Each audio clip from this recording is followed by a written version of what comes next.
The USSR and Germany were the first nations to be introduced in World of Tanks. During the open beta test, there were also American vehicles in the game. However, they didn't make it to release. Still, it was just a matter of time.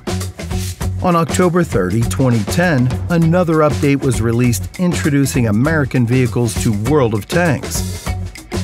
That moment began a new phase of the game's development. These vehicles changed the gameplay and contributed to the variety of combat tactics.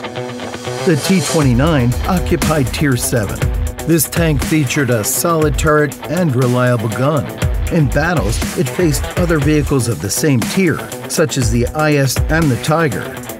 And this Mickey Mouse, just look at its ears on the top turret, was pretty good at its job. Though it didn't always have the best luck. And American heavy tanks were even more fun when it came to higher tiers. Sturdy turrets and the best depression elevation angles for the time were the trademarks of these vehicles. Players appreciated both the T-32 and T-34 tanks, but the main star was yet to come. The T-30, the third Tier 10 vehicle in the game, sat atop the branch.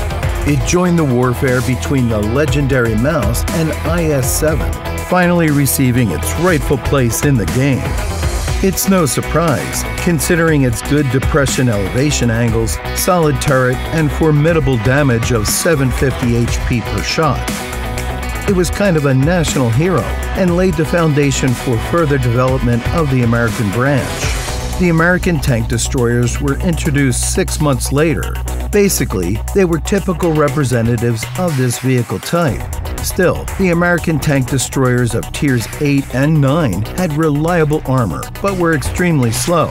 Back then, Tier 9 was the highest tier for tank destroyers, and the T-95, the top tier TD, embodied these features to the fullest. So it was called the Doom Turtle.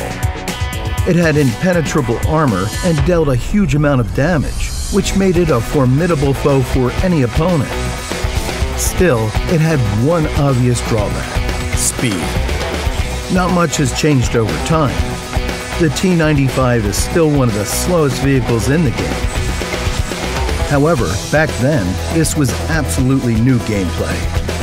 In many cases, the Doom Turtle didn't have time to reach enemy vehicles, but when it came to defending the Allied base, the T-95 was second to none.